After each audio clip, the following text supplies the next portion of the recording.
ভয় পাই না, জেলকে ভয় পাই না, বিদেশি ইন্টেলিজেন্স ব্রাঞ্চকে ভয় পাই না। যদি এই দেশের মানুষকে ফাঁসি দিতে দিতে রশি শেষ হয়ে যায়, কোরআনের কর্মীদের হত্যায় যদি বুলেট শেষ হয়ে যায়, এই দেশে মুহাম্মদ সাল্লাল্লাহু আলাইহি ওয়াসাল্লামের গোলামরা একের পর এক ইসলামী আন্দোলনের নেতৃত্ব দিয়ে যাবে।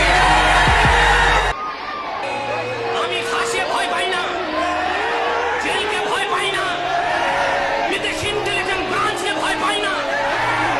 যদি এই দেশের মানুষকে ফাঁসি দিতে দিতে রশি শেষ হয়ে যায়, কোরআনের কর্মীদের হত্যায় যদি বুলেট শেষ হয়ে যায়, এই দেশে মুহাম্মদ সাল্লাল্লাহু আলাইহি ওয়াসাল্লামের গোলামরা একের পর এক ইসলামী আন্দোলনের নেতৃত্ব দিয়ে যাবে। আমি ফাঁসি ভয় পাই না, জেলকে ভয় পাই না, বিদেশি ইন্টেলিজেন্স ব্রাঞ্চকে ভয় পাই না।